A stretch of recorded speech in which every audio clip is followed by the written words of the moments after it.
Shalom Bapak Ibu yang terkasih dalam Yesus Kristus. Kembali kita berjumpa di dalam program Mujizat Zaman Now yang diselenggarakan oleh Mount Hermon Church. Kami percaya bahwa program yang dibuat ini akan sangat memberkati tubuh Kristus yang menyaksikannya.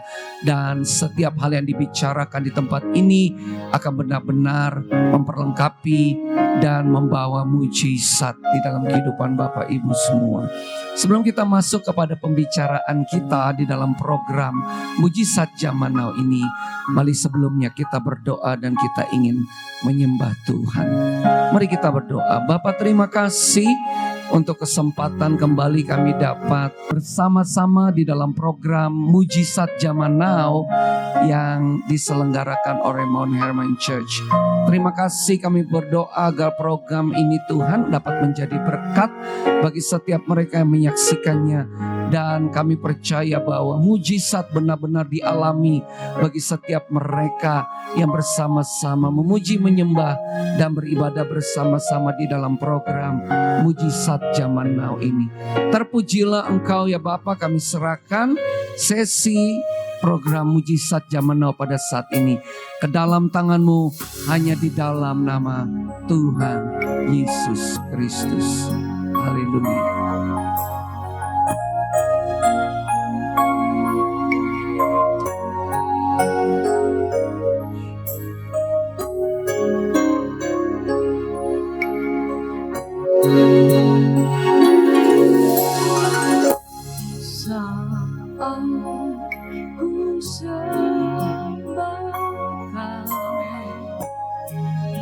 Kau hadir di sini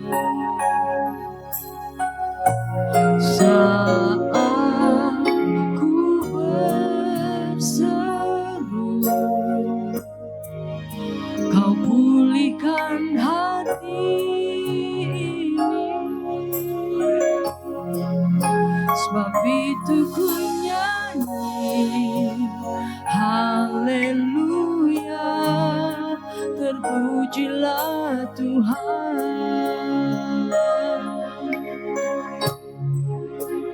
Hadirat-Mu Tuhan ku rasakan.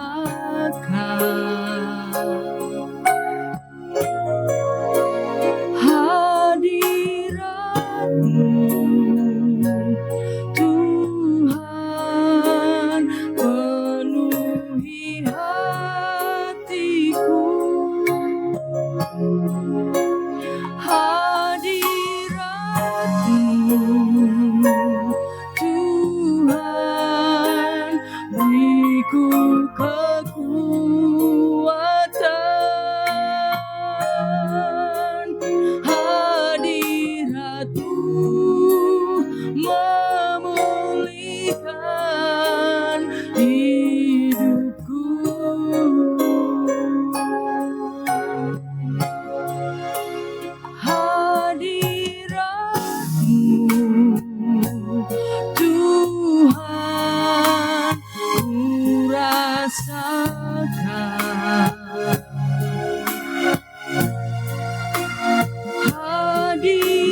dan perkenananmu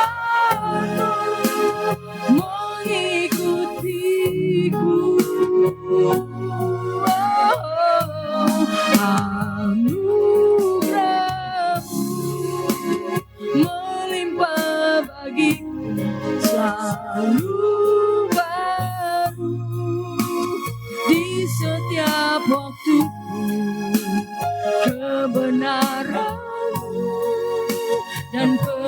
kebenangan-Mu mengikutiku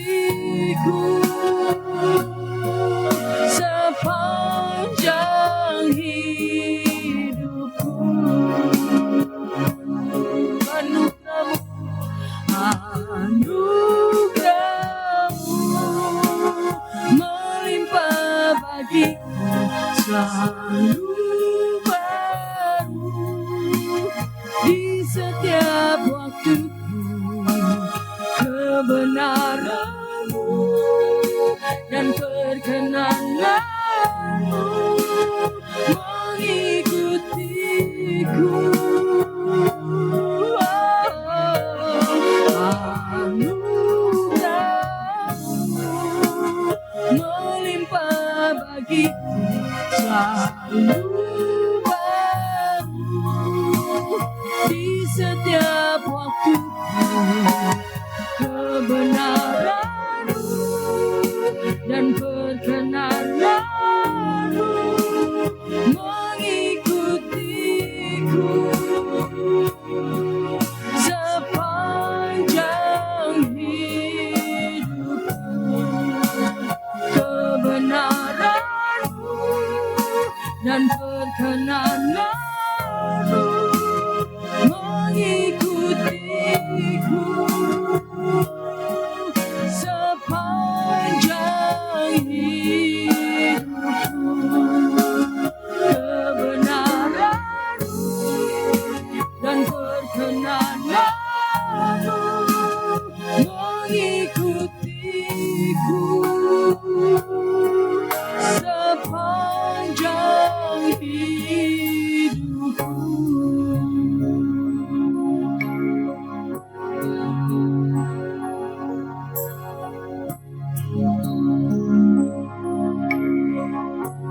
Haleluya, tidak semua ibadah dihadiri Tuhan. Bersyukur kalau Tuhan hadir di tempat ini. Bersyukur karena itu penting. Ibadah ini tidak akan menjadi penting dengan adanya saya. Ya, ibadah ini tidak akan menjadi penting dengan adanya pembicara mungkin yang spektakuler, saudara ya. Enggak. Ya. Ibadah itu menjadi penting kalau Tuhan hadir. Yang setuju katakan amin. Dan kalau dia hadir, dia akan melakukan hal yang dahsyat atas hidupmu. Karena manusia terbatas memberikan jawaban. Ya, pendeta terbatas untuk memberikan solusi. Tapi Tuhan tidak pernah terbatas dengan apapun. Dan saya percaya kalau kuasanya dimanifestasikan di tempat ini, saudara akan melihat kenyataan kuasa Tuhan yang dahsyat. Bahkan saudara akan bilang, mulutku penuh dengan pujian. Karena Tuhan melakukan hal yang ajaib atas hidupku. Haleluya. Mari berikan kemuliaan buat Tuhan kita. Dahsyat banget Tuhan. Hari-hari ini saya terus melihat kebaikan Tuhan, kenyataan kuasa Tuhan. Terlepas proses selalu ada, tapi selalu lihat tuntunan yang luar biasa. Amin. Dan ya saudara, saya mau bilang mulut saya penuh dengan pengagungan karena kecil yang dilakukan, tapi Tuhan besar dampaknya. Amin.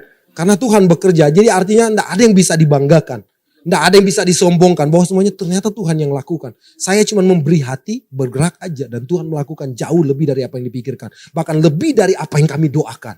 Dan Tuhan bekerja. Dan itulah yang sedang terjadi. Jadi hari-hari ini mari semangat. Mungkin kau melihat hari ini tidak sebenarnya biasa-biasa aja. Yang hadir mungkin orang-orang yang kita kenal. Yang biasa ketemu. Tapi satu hal.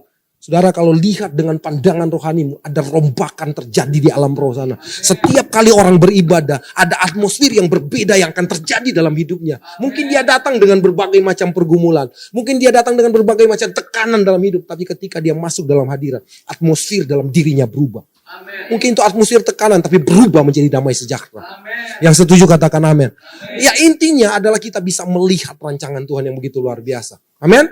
Ya. Ya, hari ini saya akan bahas tentang kebenaran ini. Mari kita buka dulu dua Raja-Raja pasal yang genap.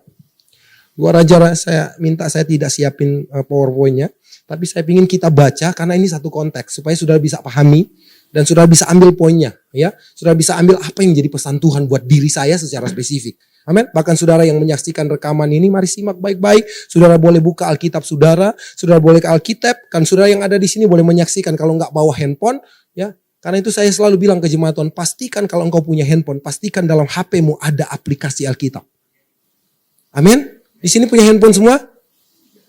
Hah? Kok sepi? Yang mau handphone? Cepat kan kalau ditanya punya handphone? ya. Pastikan di handphonemu ada aplikasi Alkitab. Setuju katakan amin.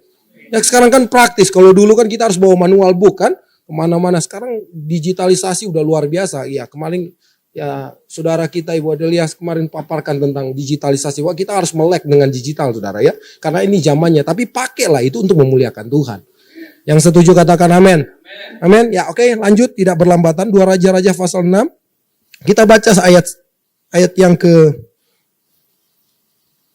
ayat 8 saudara ya. Sampai ayat yang ke 23. Yang sudah dapat katakan amin.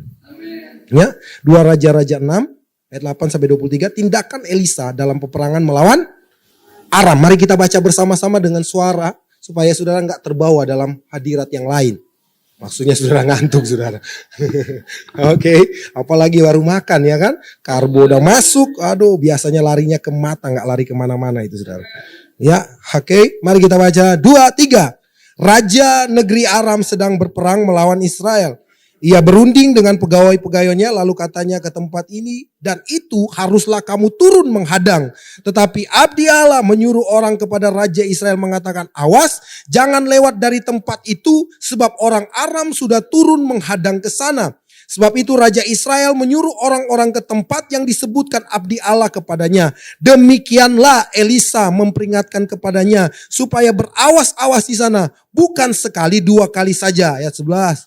Lalu mengamuklah hati Raja Aram tentang hal itu. Maka dipanggilnyalah pegawai-pegawainya. Katanya kepada mereka, tidakkah dapat kamu memberitahukan kepadaku siapa dari kita yang memihak kepada Raja Israel? 12. Tetapi berkatalah salah seorang pegawainya, tidak tuanku Raja, melainkan Elisa, nabi yang di Israel. Dialah yang memberitahukan kepada Raja Israel tentang perkataan yang diucapkan oleh tuanku di dalam kamar tidurmu. Ayat 13, berkatalah raja, pergilah melihat di mana dia, supaya aku menyuruh orang untuk menangkap dia. Lalu diberitahukanlah kepadanya, dia ada di Dotan. Ayat 14, maka dikirimnyalah ke sana kuda serta kereta dan tentara yang besar. Sampailah mereka pada waktu malam lalu mengepung kota itu. Ya, ayat 15 dia, ketika pelayan abdi Allah bangun pagi-pagi dan pergi keluar, maka tampaklah suatu tentara dengan kuda dan kereta ada di sekeliling kota itu. Lalu berkatalah bujang itu kepadanya, celakalah tuanku, apakah yang akan kita perbuat? Jawabnya, jangan takut. Sebab lebih banyak yang menyertai kita daripada yang menyertai mereka. Ayat 17. Lalu berdoalah Elisa. Ya Tuhan, bukalah kiranya matanya supaya ia melihat. Maka Tuhan membuka mata bujang itu. Sehingga ia melihat. Tampaklah gunung itu penuh dengan kuda dan kereta berapi sekeliling Elisa. Ayat 18. Ketika orang-orang Aram itu turun mendatangi dia. Berdoalah Elisa kepada Tuhan. Butakanlah kiranya mata orang-orang ini. Maka dibutakannya mata mereka sesuai dengan doa Elisa. Kemudian berkatalah Elisa kepada mereka, bukan ini jalannya dan bukan ini kotanya. Ikutlah aku, maka aku akan mengantarkan kamu kepada orang yang kamu cari. Lalu diantarnya mereka ke Samaria. Segera sesudah mereka sampai ke Samaria, berkatalah Elisa, ya Tuhan, bukalah mata orang-orang ini supaya mereka melihat. Lalu Tuhan membuka mata mereka sehingga mereka melihat dan heran. Mereka ada di tengah-tengah Samaria. 21. Lalu bertanyalah Raja Israel kepada Elisa, tatkala melihat mereka, kubunuhkah mereka Bapak? Tetapi jawabnya, jangan, biasakah kau bunuh yang kau tawan dengan pedangmu dan dengan panahmu? Tetapi hidangkanlah makanan dan minuman di depan mereka, supaya mereka makan dan minum, lalu pulang kepada Tuhan mereka. Ayat yang ke-23. Disediakanlah bagi mereka jamuan yang besar, maka makan dan minumlah mereka. Sesudah itu dibiarkanlah mereka pulang kepada Tuhan mereka. Sejak itu tidak ada lagi gerombolan-gerombolan Aram memasuki negeri Israel. Saudara, kalau lihat dalam konteks ini hal yang sangat luar biasa Tuhan kerjakan kepada seorang nabi yang namanya siapa? Elisa. Seorang nabi yang diurapi Tuhan. Bayangkan suatu hal yang luar biasa begini. Rahasia yang sangat spesifik itu diberitahukan secara khusus kepada seorang nabi ini, saudara. Bayangkan strategi perang yang dirancang oleh Raja Aram dan pasukannya untuk mengalahkan bangsa Israel, mengalahkan Raja Israel dan pasukannya. Justru strategi yang mereka susun itu diberitahukan Tuhan kepada seorang nabi yang dahsyat ini. Amin. Sehingga Ya, apapun yang menjadi rancangan dari tentara Aram dan rajanya itu terbatalkan. Bahkan orang Israel, ya, raja dan pasukannya diluputkan karena apa? Ada Elisa. Saudara, hari-hari ini saya mau katakan, apa sih korelasinya dengan kehidupan kita? Ya, apa sih korelasinya dengan kehidupan di zaman sekarang? Saudara, kita nggak pernah tahu, saudara, apa yang akan terjadi dalam diri kita. Kita nggak pernah tahu orang di dekat kita, mungkin partner bisnis kita, orang yang bekerja sama dengan kita, bahkan orang-orang yang ada di sekeliling kita. Kita nggak pernah tahu hati orang. Yang setuju katakan amin. Atau ada yang bisa punya karunia indera keenam di sini? Hah? Itu pun terbatas, saudara. Tapi kalau Tuhan, dia akan bicara, dia bicara secara spesifik kepada anak-anaknya yang terhubung dengan dia. Yang setuju katakan amin. Persoalannya kalau bicara tentang nabi, itu adalah orang-orang yang terhubung dengan Tuhan.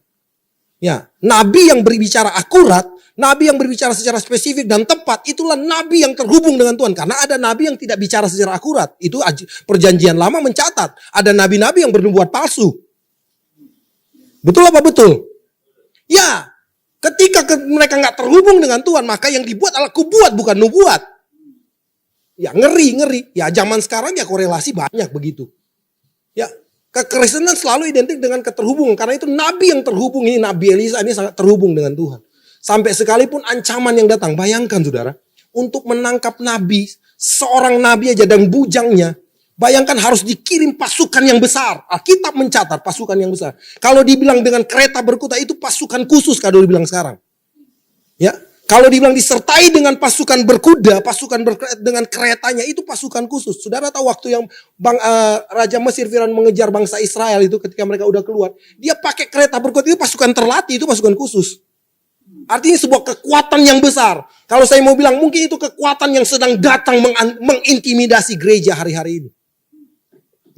Ya, kekuatan dunia, sistem dunia yang begitu kuat, yang sedang menghantui gereja hari-hari ini, yang sedang menekan gereja dari semua keterpurukan. Apa itu mungkin sistemnya?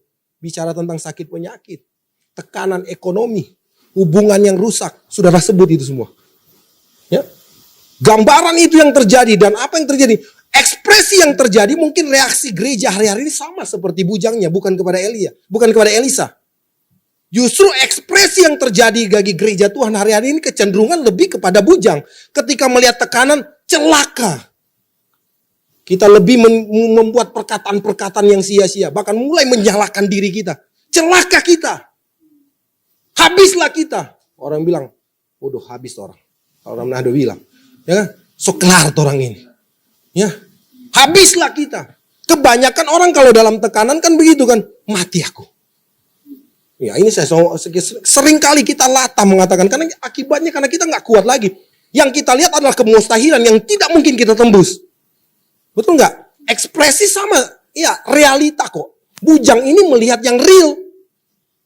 Mereka nggak punya apa-apa. Ini dikepung oleh tentara berkuda, orang-orang yang terlatih untuk berperang. Sementara mereka cuma apa? Dipakai untuk tumpang tangan, berdoa, bernubuat, mau melawan pasukan. Mustahil secara logika. Jadi tidak heran ketika dia bangun dan dia melihat ini gemetar. Orang Manado bilang kalau lihat pasti totofore. Ya. So pasti ada berapa banyak kadang-kala orang Kristen hari ini kami doakan orang dan sementara digentarkan dengan pun, Pak saya baru divonis dokter, Pak. Hidup saya nggak lama lagi. Saya baru divonis saya punya kanker. Saya baru divonis saya nggak mungkin nggak bertahan lama. Ada sesuatu di dalam tubuh saya mungkin yang hari ini membuat saya terganggu, nggak bisa beraktivitas, nggak bisa melayani Tuhan. Dan itu datang dengan tangisan dan penuh dengan kekhawatiran, penuh dengan tekanan. Itu gambaran tekanan, saudara. Ya, karena itu hari ini saya ingin bicara bagaimana kita sebagai gereja untuk keluar dari zona tekanan itu. Yang setuju katakan amin. Karena setiap hari kita akan diperhadapkan dengan tekanan. Tuhan memakai tekanan untuk membawa kita naik level. Tapi iblis memakai tekanan untuk menjatuhkan kita. Oh, itu perspektif yang berbeda. Kita harus ada di perspektif yang mana? Jangankan ke gereja, tapi jangan-jangan saudara ke gereja tapi punya perspektif yang sebelah, bukan perspektif Tuhan. Kita harus punya sudut pandang yang berbeda. Karena itu untuk kita bisa keluar dari zona ini, hal yang luar biasa yang Elisa contohkan adalah hal yang pertama, coba katakan berdoa. Sama-sama katakan berdoa. Haleluya, doa ini sangat fundamen. Yang setuju katakan amin. Amin. Adakah orang yang berdoa di sini? Enggak, cuma satu dua. Saya takut kan saudara ngapain saudara? Hah? Saudara ngapain saudara? Kan doa bukan cuma sekedar membangun hubungan secara pribadi, tutup kamar. Doa itu harus terjadi setiap saat. Karena kan orang bilang ada slogan yang sangat terkenal. Doa adalah apa? Nafas. Berarti berhenti berdoa, berhenti? Oh jelas. Doa itu adalah nafas rohani. Kalau engkau berhenti berdoa, rohanimu mati. Aminnya sepi, saudara. Ada orang di sini. Haleluya. Jangan, bisa salah. Kita bisa melayani Tuhan tanpa berdoa. Saking bisanya saya tanpa berdoa pun saya bisa. Apalagi udah sering naik mimbar, saudara. Pertama naik mimbar saya doa puasa, Pak. Saya waktu dilatih untuk menjadi seorang WL, sudah dilatih. Saya udah puasa 3 hari. Bayangkan ketika berdiri, baru mau bilang shalom, saya udah gak tahu mau ngomong apa lagi. Sampai yang mentor saya yang datang, dia duduk di samping saya, dia menunduk, dia ngomong, bilang shalom. Dia arahkan saya supaya saya ikutin suara dia. Karena saking gemetarnya, saudara. Tapi kalau sekarang kan sampai biasa, mungkin tanpa berdoa pun saya bisa, saudara. Tapi saya tidak melakukan itu. Ya, betul gak? Ada orang bilang bisa karena biasa. Betul apa betul? Ya, tapi doa itu harus menjadi fundament. Segala sesuatu harus didasarkan oleh doa. Segala sesuatu harus dimulai dengan doa. Jangan sudah mentok baru berdoa. Jangan jadikan doa sebagai ban reserve. Kalau sudah insiden, kalau sudah kecelakaan, kalau udah ada masalah, baru berdoa. Sekarang bangun pagi lebih dulu cari apa? Sendal ya? Handphone ya? Jujur sekali jemaat Tuhan. Di saat mereka engkau jujur, maka disitulah pintu kemurahan Tuhan akan datang. Untuk membawa engkau dalam pertobatan menjadi orang yang benar. Haleluya, amin. Penting sekali, sebenarnya doa itu dasar. Doa sebenarnya harus terjadi setiap saat. Kenapa saya bilang doa? Kan saya pernah bilang, masih ingat kan? Ya arti dari doa yang sesungguhnya. Bukan cuma sekedar komunikasi dengan Tuhan. Ya arti dari doa itu lebih pada mencium wajah Tuhan. Sama-sama katakan mencium. Ya ciuman itu tidak terjadi karena ciuman itu terjadi karena hubungan. Sama-sama, ciuman terjadi karena hubungan. Pernah toh, masih ingat saya pernah bilang di sini toh? Nah mungkin kan saya turun ke bawah, saya langsung cium security di bawah. Dia tampar saya, saudara. Oh ya, karena orang Manado, kalau oma saya, kalau saya pulang, saya harus cipika-cipiki dengan dia. Kalau saya nggak cipiki, dia bilang, kamu marah ya sama oma? Kamu marah ya? Karena itu hubungan. Ciuman terjadi karena hubungan. Sama seperti hubungan suami istri. Ciuman terjadi karena ada keintiman, karena ada hubungan. Tidak sembarang cium dong. Kita bukan LGBT, saudara. Apalagi cowok sama cowok. Jeruk sama jeruk. Apalagi, saudara kan. Ya, hubungan. Ciuman terjadi karena itu arti dari doa mencium wajah Tuhan. Artinya itu bicara tentang hubungan, relationship yang kuat. Saudara, kalau saudara berdoa, maka Tuhan akan memberikan petunjuk secara spesifik dalam hidupmu.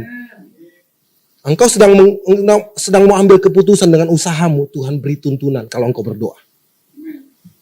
Ya, secara spesifik. Kalau enggak berdoa enggak dapat tuntunan. Yang setuju katakan amin.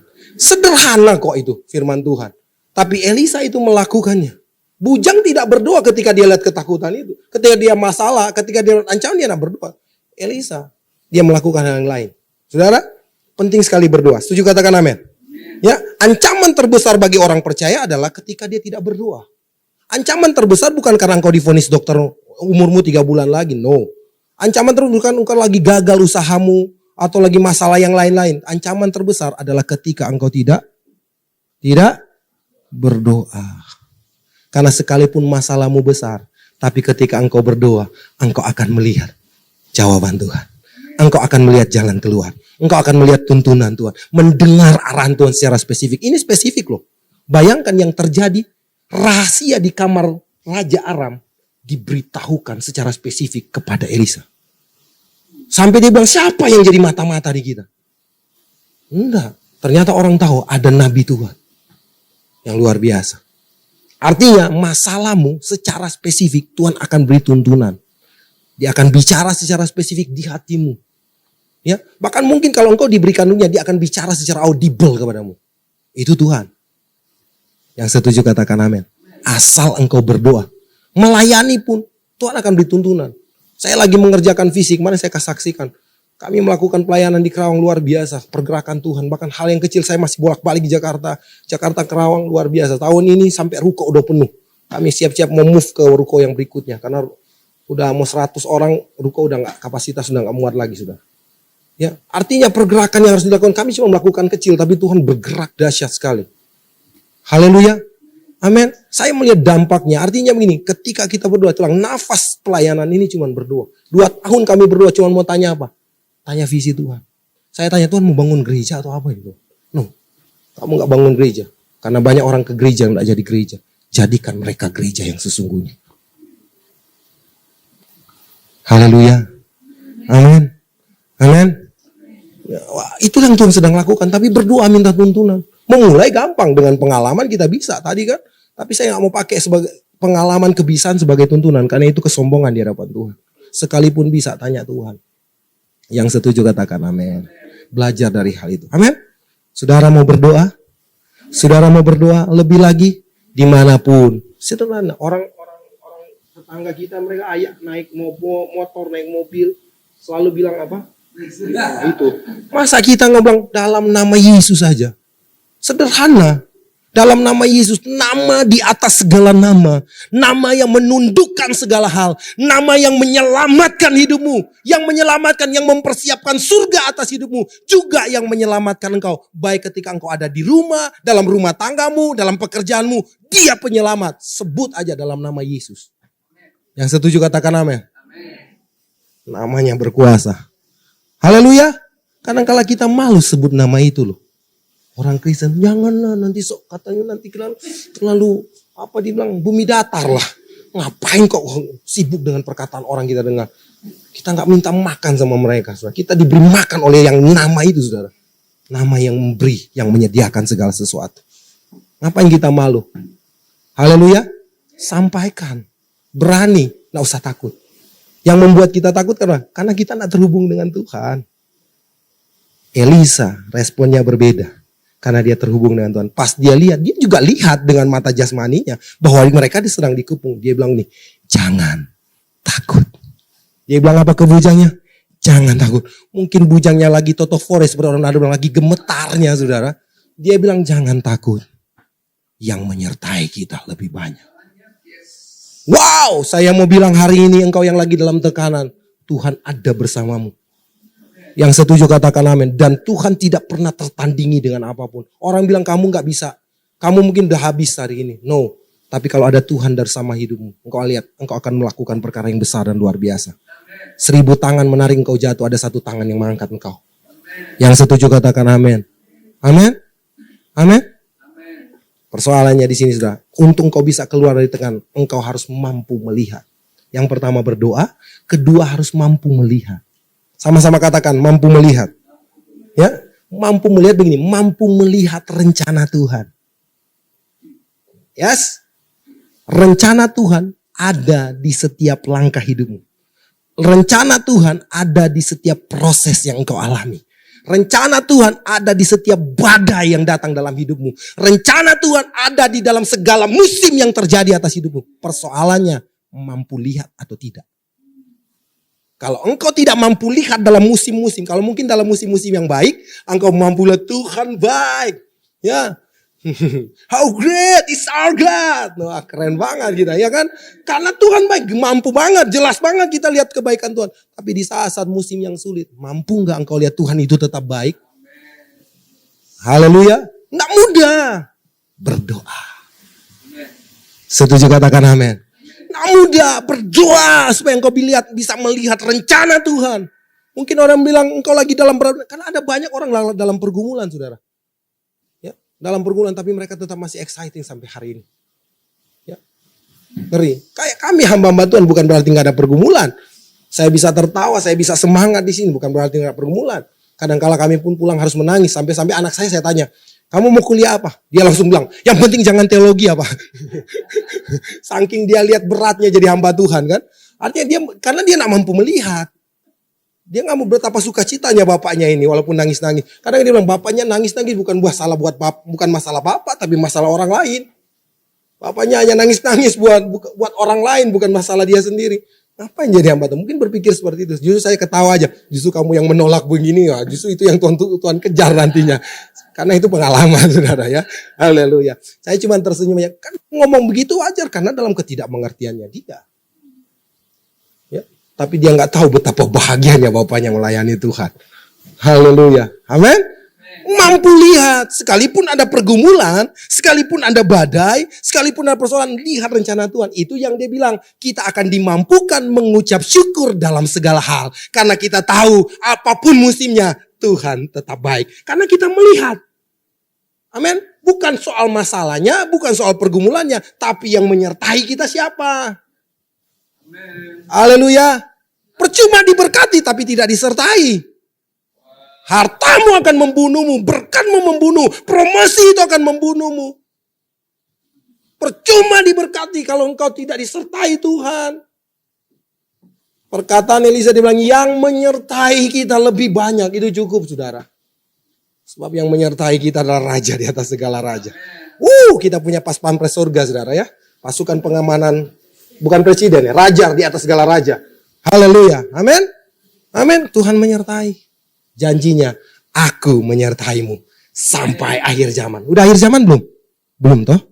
Berarti Tuhan ada dalam hidupmu. Kalau engkau sedang masalah hari ini dalam pergumulan, nggak usah takut. Dia bilang apa? Haleluya, cuma di depan loh yang mengalami penyertaan berarti ya. Saya nggak tahu di belakang siapa yang menyertai. Saya tahu. Hah?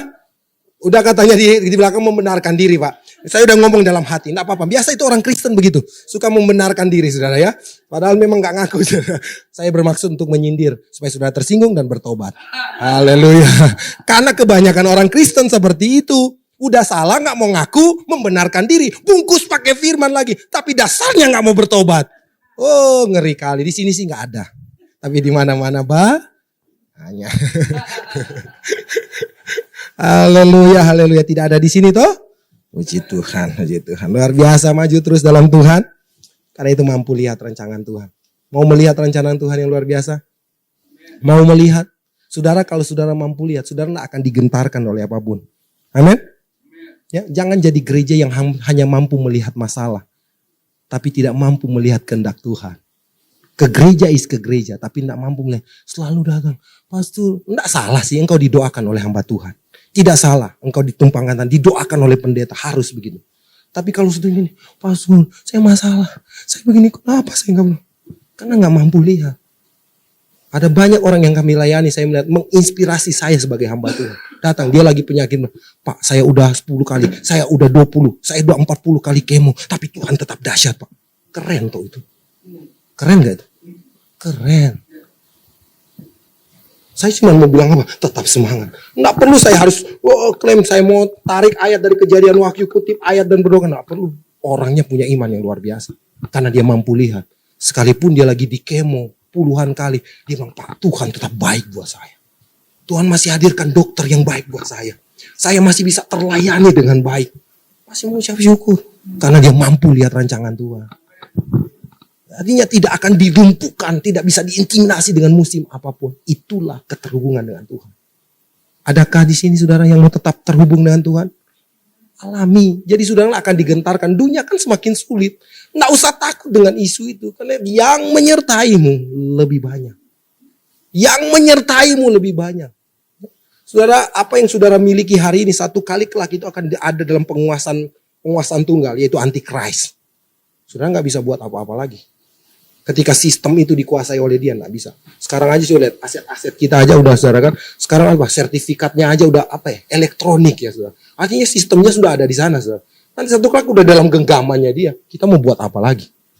Selagi engkau bisa layani Tuhan, muliakan Tuhan dengan segala apa yang kau miliki. Sepi amin. Ya, haleluya. Saya melihat ada orang-orang yang dipanggil dengan luar biasa. Orang-orang yang di marketplace. Bapak Gembala di tempat ini luar biasa Pak. Saya kasih penghormatan luar biasa, layani Tuhan dengan luar biasa. Orang-orang yang dipanggil untuk berkorban dalam pelayanan, itu dahsyat. Kerjakan itu, untuk kehormatan, untuk kemuliaan nama Tuhan. Amin. Hari-hari ini Tuhan sedang bangkitkan itu. Harga, tantangan pasti ada. Tapi yang menyertai kita lebih banyak. Amin. Yang menyertai kita lebih banyak. Bayangkan apa yang terjadi saudara. Mereka dibutakan. Elisa berdoa lagi. Dan mereka dibutakan. Sepertinya bayangkan musuh itu dituntun. Padahal orang yang mereka cari sudah di depan mata. Tapi justru musuh dituntun. Karena ada Tuhan yang menyertai mereka. Setuju katakan amin. Musuh yang pingin menjahatimu, engkau akan tuntun mereka untuk mengalami perubahan hidup. Ini dahsyat loh, nggak bisa engkau lakukan. Itu cuma karena penyertaan Tuhan. Musuh yang sebenarnya itu menjadi lawanmu, engkau tuntun dia untuk mengalami perubahan. Wow, keren. Apa yang terjadi saudara untuk engkau bisa keluar dari tekanan? Hal yang ketiga, hal yang terakhir. Supaya cepat saudara ya. Yang pertama tadi berdoa. Yang kedua apa? Mampu lihat. Yang ketiga apa? Melakukan tindakan kasih dalam segala hal. Saudara, kalau zaman dulu, ini kan digiring kan? Pasukan yang menyerbu itu digiring. Bayangkan langsung dibawa ke ibaratnya begini. Udah langsung di markasnya orang Israel. Mereka ada di tengah-tengah. Udah di situ. Ibaratnya kalau mereka udah di tengah sini, pasukannya udah keliling mereka dengan panah. Tinggal lepas aja kelar. Ya, dan itu hal yang biasa di zaman itu. Kalau udah jadi tawanan daripada menyusahkan, menawan-nawan mereka, mau kasih makan, repot ngurus, langsung habisin aja. Kebiasaannya itu kan raja bilang, biasakan itu. Dia bilang ke raja, biasakan kamu bunuh orang-orang jadi tawanan. Itu hal yang biasa di waktu itu zaman perang kok. Bahkan Daud dibilang membunuh berlaksa-laksa kok. Hal yang biasa, tapi hal yang berbeda dilakukan oleh Elisa pada saat itu. Dia bilang apa? Jangan apa-apain mereka, hidangkan mereka makanan. Keren dong? Begini, ketika engkau dalam tekanan hari ini, saya cuma mau bilang berbuat kasih aja. Mungkin engkau dalam tekanan begini, omongan orang yang tidak suka dengan hidupmu, mungkin lagi menjelekan hidupmu, lagi merendahkan hidupmu. Berbuat kasih buat dia. Satu kali kelak dia akan berubah, ternyata orang ini orang benar. Saya udah berpikir jahat tentang dia. Sudah gak khotbahin dia, nanti dia akan berubah sendiri. Yang setuju katakan amin. Tapi ini tidak mudah. Ini tidak mudah untuk dikerjakan. Harus punya perspektif ilahi karena keterhubungan dengan Tuhan. Baru engkau akan bisa melakukan tindakan kasih. Beda banget tindakan yang dia lakukan. Dan apa yang terjadi? Mereka makan kenyang dan mereka pulang. Dan firman Tuhan mencatat, gerombolan-gerombolan seperti itu nggak pernah masuk lagi di Samaria waktu itu. Yang sebenarnya itu bisa bolak-balik mereka masuk memporak-porandakan kota itu. Tapi akibat dari tindakan kasih mengubah segalanya. Mengubah banyak orang. Setuju katakan amin. Amin. Saudara, mungkin orang yang menjahati kamu, kita balas dengan kata-kata, kita bom lagi dengan kata-kata. Tidak akan berubah, dia balas dengan bom juga saudara. Apalagi dia terlatih, saudara belum terlatih. Anda biasa nipu dan macam dan saudara mau balas dia bom lagi saudara. Saudara yang sakit hati nantinya. Mendingan balas dengan kasih aja. Setuju katakan amin. Amin. Kadang-kala kan begitu kan, kita balas mungkin kita punya kekuatan. Saya somasi kamu, saya pakai kekuatan. Akhirnya kita jadi gak damai sejahtera juga kan? Betul apa betul? Nggak ada yang ngaku. Kan bukan cuma satu yang kami konseling model begitu saudara. Pak saya lagi ini, artinya mendatangkan gak damai sejahtera juga. Saya mau mendidik dia alasan kan. Saya mau mendidik dia. Benar sih mendidik dia. Tapi kalau ditarik di hati nurani, cek baik-baik. Saudara yang jawab sendiri. Saya nggak perlu mempertajam itu. Sudah kan orang-orang yang pintar di sini kan, orang yang luar biasa lah. Ya, ya kan Pak? Oh haleluya. Haleluya. Saudara, saya mau katakan tindakan kasih itu mulia karena Yesus mempraktekkan itu. Dia bilang Pak, Yohanes 3 ayat 16 itu tugasnya Yesus. Dia datang ke dunia untuk bebas. Bagiannya kita, ya. 1 Yohanes 3 ayat 16. Nah, kita juga wajib memberikan hidup kita untuk orang lain. Setuju katakan amin. Amin. Haleluya. Mau melakukan tindakan kasih sekalipun itu musuhmu. Hari ini dimulai dari doamu. Ketika mungkin kau belum bisa mengampuni, lepaskan aja lewat doa dulu. Baru rekonsiliasi itu akan terjadi di alam nyata. Engkau akan dipertemukan di waktu yang tepat untuk rekonsiliasi dengan orang itu.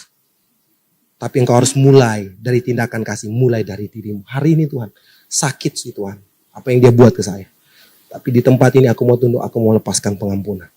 Aku mau berdoa Tuhan, pulihkan ekonominya. Kalau mungkin dia lagi jahatin saudara, mungkin dia bawa lari uang saudara atau apalah itu. Hari ini Tuhan aku melepaskan berkat, berkati dia Tuhan. Setuju katakan amin. Ya, kalau mungkin dia jahatin saudara, mungkin ada tindakan-tindakan yang lain. Perkatakan Tuhan aku lepaskan pengampunan. Tapi dari dasar hati ya, bukan lips. Kan banyak kan begitu. Aku sudah mengampuni kok Pak Pendeta. Tapi ketika digali ternyata masih akarnya masih banyak sekali saudara. Lips doang saudara. Keren banget saudara ya. Ini kami udah berbagai macam orang kami ketemui. Jadi udah paling gak tahu. Dari raut muka aja udah tahu. Ya kan? Saudara aja saya bisa lihat, saudara itu orang-orang yang luar biasa kok. Tapi paling tidak ada yang model-model bujangnya sih. Tertekan. Sudah pernah lihat orang tertekan nggak? Hah? Coba lihat samping kirimu. Nah, kalau udah lihat ya dia adalah orang yang tertekan. Kalau mau lihat lebih lagi, lihat yang di sebelah kanan. Lebih tertekan lagi itu orangnya. Yang paling tertekan di depan saudara, karena saudara menekan saya dengan hati, dengan mata saudara yang mengintimidasi saudara. Ya, haleluya. Tuhan baik, amin. Tuhan baik, amin. Haleluya. Mau melakukan tindakan kasih, belajar dengan firman Tuhan yang kita dengar hari ini. Elisa melakukan itu. Segala sesuatu, hal yang sangat fundamental, yang sederhana, berdoa. Dan kalau engkau mungkin gak ngerti apa yang sedang terjadi, minta Tuhan buka mataku Tuhan. Apa sih yang engkau ingin aku pelajari dari proses ini? Apa sih yang engkau mau aku lihat dari semua kenyataan yang terjadi? Minta sama Tuhan. Dia akan bicara secara pribadi dalam hidupmu. Kalau enggak, dia pun akan kirim orang untuk memberi tuntunan atas hidupmu. Itu Tuhan untuk menolong hidupmu karena engkau sudah berdoa di hadapan Tuhan. Haleluya. Dan lakukan tindakan kasih. Ini jarang. Ini praktek kehidupan. Ini pelaksana firman. Artinya ketika engkau melakukan tindakan firman, mengubah banyak orang. Mengubah banyak orang. Dan kisah ini menginspirasi banyak orang di dunia. Sampai detik ini suara Tuhan disampaikan di tempat ini. Haleluya. Amin. Karena apa yang dilakukan oleh Elisa ini luar biasa. Dia melakukan tindakan kasih kepada orang yang seharusnya layak untuk dihancurin. Layak untuk dia bunuh. Karena sudah punya perspektif yang jahat, sudah merencanakan hal yang jahat. Layak untuk dihabisin. Tidak ada dosa itu. Apalagi zaman kalau berlaku hukum perang, udah layak. Tapi Elisa tidak melakukan tindakan itu. Dia melakukan tindakan yang berbeda. Karena itu adalah hati Yesus. Kita yang seharusnya layak untuk binasa. Karena kita sudah berdosa di hadapan Tuhan. Yesus datang, angkat kita yang hina menjadi berharga di mata Tuhan. Itu tindakan yang dilakukan Elisa. Sama seperti yang dilakukan Bapa lewat anaknya yang tunggal. Yang setuju katakan amin. Mau melihat rencana Tuhan? Mari bangkit berdiri. Mari kita berdoa. Puji syukur Tuhan kami panjatkan hadapan-Mu Tuhan. Untuk setiap jemaat-Mu, untuk setiap penonton, untuk setiap netizen yang menyaksikan acara ini, acara Mujizat Zaman Now ini. Yang sakit Tuhan sembuhkan karena Tuhan mau dan mampu menyembuhkan kami. Karena nama Yesus ada di atas segala nama. Ada di atas segala nama penyakit kami. Demikian juga usaha pekerjaan kami juga Tuhan berkati. Karena Tuhan kaya menjadi miskin. Agar kami menjadi kaya, agar kami diberkati. Terima kasih Tuhan Yesus, terima kasih. Apapun masalah kami Tuhan, kami percaya bersama dengan Yesus kami selalu punya solusi. Demikian juga Tuhan berikan damai di dalam keluarga kami. Damai Kristus sehingga suami istri tetap menjaga kasih mula-mula. Tetap mengasihi orang tua, mengasihi anak, anak menghormati orang tua dan mengasihi orang tua. Terima kasih Tuhan Yesus, berkati usaha pekerjaan kami, berkati juga istri yang di ibu rumah tangga, berkati juga anak-anak kami yang sedang studi sekolah, agar anak-anak kami menjadi anak sehat, cerdas, dan selalu dapat beasiswa, baik sekolah di luar negeri maupun di dalam negeri. Berkati mereka sampai studi S3-nya lulus dengan beasiswa. Terima kasih Tuhan Yesus. Terima kasih Pak Gari juga anak-anak kami dari segala pergaulan yang buruk. Pak Gari juga dari segala niat-niat orang yang jahat Tuhan. Terima kasih Tuhan Yesus. Terima kasih Tuhan Yesus. Dalam nama Yesus. Dan kami ingin akhiri doa ini dengan doa berkat. Mari Bapak Ibu semuanya angkat kedua tangan kita. Siapkan hati kita untuk menerima berkat-berkat dari Allah Bapa yang Maha Kuasa. Berkat dari Allah Bapa yang Maha Kuasa, kasih karunia dari Tuhan Yesus dan penyertaan Roh Kudus menyertai kami semua mulai hari ini sampai selama-lamanya. Haleluya, sama-sama kita berkata amin. Terima kasih Bapak Ibu, saudara-saudari yang telah menyaksikan program Mujizat Zaman Now. Dan kami percaya bahwa setiap hal yang telah disampaikan melalui program ini akan sungguh-sungguh memberkati Bapak Ibu di rumah. Dan kebenaran yang disingkapkan melalui program ini akan menjadi bagian di dalam kehidupan Bapak Ibu sekalian. Sampai berjumpa kembali di program Mujizat Zaman Now yang selanjutnya. Kita akan tutup bersama-sama dengan menaikkan ucapan syukur. El Shaddai, El Shaddai, El Shaddai, El Shaddai.